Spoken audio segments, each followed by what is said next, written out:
Nofal from Mepadi, who lost 11 members of his family on July 30th.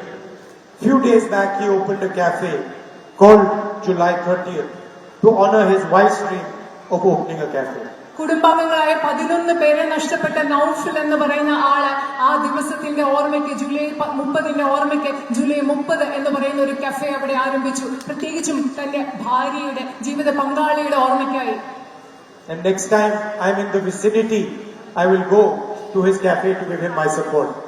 ഇനി ഞാൻ ആ കഫേയുടെ അടുത്തെത്തുന്ന അടുത്ത സമയം ഞാൻ അവിടെ പോയി അദ്ദേഹത്തിന് പിന്തുണ കൊടുക്കാൻ വേണ്ടി ഞാൻ ആ നൌഫലിന്റെ കഫേയിൽ പോകും. And I recommend all others, when they pass by, they should also go and have coffee there. ഇവിടെയുള്ള എല്ലാവരോടും ഞാൻ നിങ്ങൾക്ക് ഒരു ശുപാർശ നൽകുകയാണ്. നിങ്ങളൊക്കെ അതുവഴി പോകുമ്പോൾ അവിടെ പോയി ആ നൌഫലിന്റെ കഫേയിൽ പോയി കോഫി കുടിക്കണം എന്ന് ഞാൻ നിങ്ങളോട് പറയുകയാണ്. It will not be a big thing for you. നിങ്ങൾക്കത് വലിയൊരു കാര്യമല്ല അവിടെ പോകുന്നത്. You will just go and have coffee. നിങ്ങൾ അവിടെ പോയി ഒരു ചെറിയ കാപ്പി കുടിക്കും. But you will give confidence to those who suffered in the tragedy. പക്ഷെ അതിലൂടെ നിങ്ങൾ ചെയ്യുന്നത് ആ ദുരന്തത്തിൽ ബുദ്ധിമുട്ട് അനുഭവിച്ച മനുഷ്യർക്ക് നിങ്ങൾ ആത്മവിശ്വാസം കൊടുക്കുകയാണ് അതിലൂടെ നിങ്ങൾ ചെയ്യുന്നത്. People of Wayanad have the habit of giving confidence to people. വയനാട്ടിലെ ജനങ്ങൾക്ക് മറ്റുള്ളവർക്ക് ആത്മവിശ്വാസം കൊടുക്കുക എന്നൊരു സ്വഭാവമുണ്ട്, ശീലമുണ്ട്.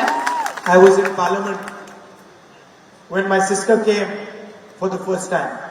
ഞാൻ എന്റെ അനുജത്തി എന്റെ സഹോദരി പാർലമെന്റിലേക്ക് വന്ന ദിവസം, ആദ്യമായി വന്ന സമയം ഞാൻ പാർലമെന്റിലുണ്ടായിരുന്നു. And she is your new member of Parliament. എന്റെ സഹോദരി എന്ന് പറയുന്നത് നിങ്ങളുടെ ഇന്ത്യൻ പാർലമെന്റിലെ പുതിയ ജനപ്രതിനിധിയാണ്. And 5 years ago, you elected me as your member of Parliament. 5 വർഷങ്ങൾക്ക് മുമ്പ് നിങ്ങൾ എന്നെ നിങ്ങളുടെ പാർലമെന്റിലെ ജനപ്രതിനിധിയായി തെരഞ്ഞെടുത്തു. And I was thinking, while my sister was taking her oath, that how has she arrived at the point where she's taking her oath?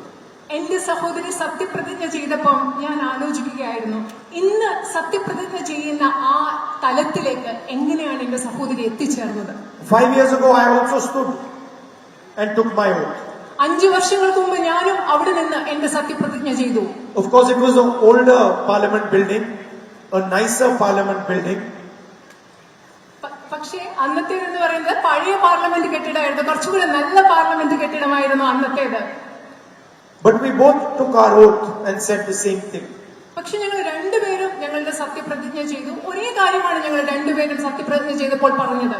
And so I was thinking, how did my sister arrive at that point? And I realized that it was a feeling inside the heart of the people of Wayanad that made her arrive there. ഞാൻ ആലോചിക്കുകയായിരുന്നു എന്റെ സഹോദരി അവിടെ എത്തിച്ചേർന്നത് എന്താണ്. അപ്പൊ ഞാൻ ചിന്തിക്കുകയായിരുന്നു, എനിക്ക് മനസ്സിലായി വയനാട്ടിലെ ജനങ്ങളുടെ ഹൃദയത്തിലുള്ള ഒരു തോന്നലാണ്, വികാരമാണ് എന്റെ സഹോദരി അവിടെ എത്തിച്ചതെന്ന്.